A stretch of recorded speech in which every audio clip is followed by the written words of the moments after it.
क्या है क्वेश्चन? कुछ टाइम में हो जाता है क्या? अच्छा हाँ, इसमें रेट है, रेट कितना है? 15%। टाइम कितना है? 2 से ही 2/5 ईयर। हाँ, अमाउंट हो जाता है, अमाउंट है 4205.55 है ना। ये सवाल पूरा बोल दूं मैं अब? आपके पास जो सवाल है वो है कि कोई प्रिंसिपल है, कोई प्रिंसिपल है, वो प्रिंसिपल अमाउंट बन जाता है 4205.55 रुपीज। टाइम है उसका 2/5 ईयर, और इफेक्टिव रेट जो है वो है, तो ईयरली काउंट हो रहा है वो है।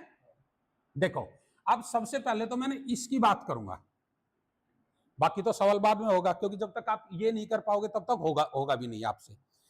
तो ये कितना है? 2.5 ईयर। इस 2.5 ईयर का इफेक्टिव रेट है ना, वो आप कर ही नहीं पाओगे। अगर नहीं कर पा रहे हो तो मैं बताता हूं कैसे। देखो, अगर 1/2 ईयर है तो रेट को क्या कर देते हो? रेट बाई 2 है ना। अगर 1/3 ईयर है,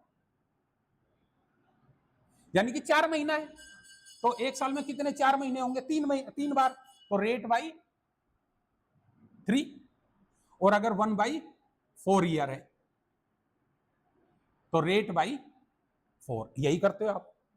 अगर अब आपके पास 2/5 है तो आप करोगे 15 इंटू 2/5, यानी कि 6%।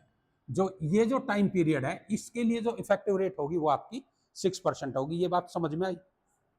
ठीक है। अब आपके पास ये है 15।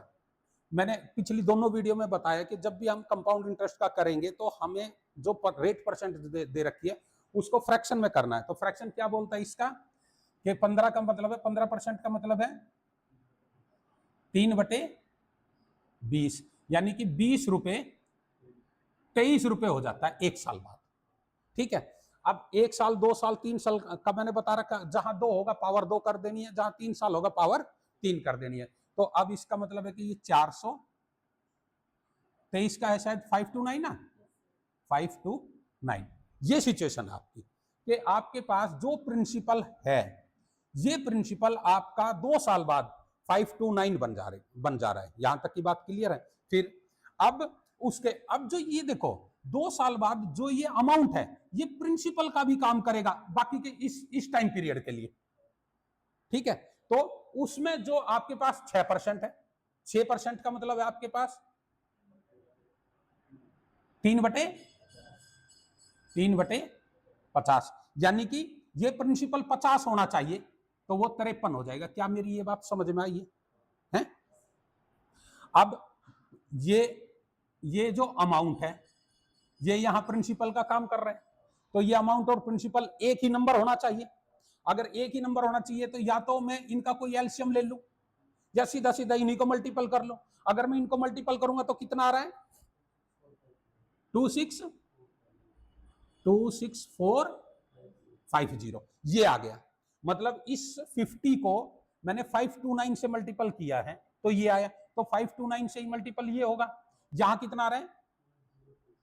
28037। अब एक बात देखो, जो ये जो 529 है, इसको 26450 बनाने के लिए मैंने 50 से किया था, तो इसको भी 50 से ही करूंगा, तो ये आपके पास हो जाएगा 20,000।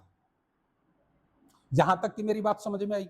अब देखो, प्रिंसिपल है आपके पास ये 2 साल में बन जाता है ये, और 2 सही 2/5 साल में बन जाता है ये। यहां तक कि क्लियर है? अब इसका मान ये दे रखा है, तो ये इसका कुछ मल्टीपल होगा या इनमें कोई ना कोई रेशियो होगा। अगर मैं इनको सोल्व करूंगा तो ये 28 दूनी 56, दुगना भी नहीं जाएगा, ये दुगने से भी कम जाएगा, तो ये कितना जा रहा है? 0.15 है ये। तो ये जो है इसका 0.12 0.15 टाइम है ये, तो इसका भी 0.1 वो हो जाएगा इंटू 15/100, 2 जीरो कट गई, 15 दूनी 30, तो ये 20,000 था ना, तो ये 30,000 हो जाएगा। क्या ये मेरी बात समझ में आई? 5 है, 2 जीरो कट गई ना, तो 15 दूनी 30, 30 तो इनका हो गया, 2 जीरो, हाँ 3,000 का मेरा कितना बन जाएगा? 4,205 सब लोग 5-5 रुपीज बन गया। अब आपकी एक बात है कि सर हमने ये किया है पर ये ना लेन दी होगी, तो कोई और भी तो तरीका होगा इसका। मैं कह रहा हूं हाँ एक और तरीका है, उस तरीके के लिए ना आपको अलग ही सोचना पड़ेगा, उस तरीके के लिए आपको इसके ऑप्शन लेने होंगे। ऑप्शन बताओ क्या क्या है इसके? 3,000 है, 3,200, 3,700, 2,700, कंफर्म यही है? ये ए, ये बी, ये सी और ये डी।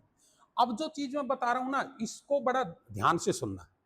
देखो अब तो मैंने इसको मान लिया कि ये कंपाउंड इंटरेस्ट का है, मैं कह रहा हूं ये किसी भी चीज का नहीं है, इसको यहीं रहने दो। अगला देखो, ये आपके पास एक प्रिंसिपल था, इस प्रिंसिपल का 115% हुआ है आफ्टर फर्स्ट ईयर, फिर इसका 115% हुआ है, फिर इस जो जो क्योंकि आपके पास जो कंपाउंड इंटरेस्ट हम करते हैं तो उसमें हर साल प्रिंसिपल चेंज होता चला जाता है, तो अगला जो 2.2 ये 2/5 साल है, इसके लिए ये प्रिंसिपल का काम करेगा ये पूरा, यानी कि इसका 106%। ये जो होके आ रहा है ये कितना आ रहा है? 42.55। देखना इसको कितनी इजीली कर पाओगे आप। अब मैं ये कह रहा हूं कि ये आपके पास एक मल्टीपल है, इस मल्टीपल का आंसर ये आ रहा है। अब आपने जो लगाना है वो लगाना है डिजिटल सम।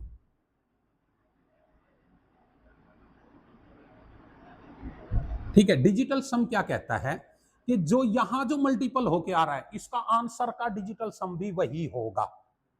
क्लियर है? तो यहां देखो इसका डिजिटल सम कितना हो गया? 7, इसका डिजिटल सम कितना हो गया? 7, इसका डिजिटल सम कितना हो गया? 7। क्लियर है ये?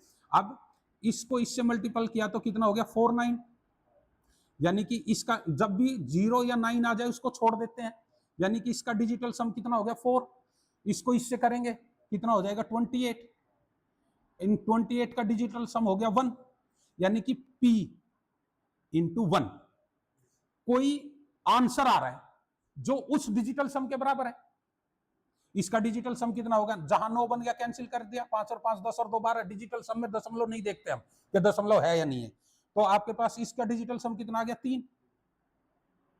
अब इस P का कोई मान होना चाहिए, उसका डिजिटल सम 3 होना चाहिए, जो 3 को 1 से मल्टीपल करूंगा 3 आएगा, और यहां भी 3 है। यहां देखो ये 7 और 2 9, 9 को 1 से करूंगा तो मेरे पास 3 नहीं आएगा।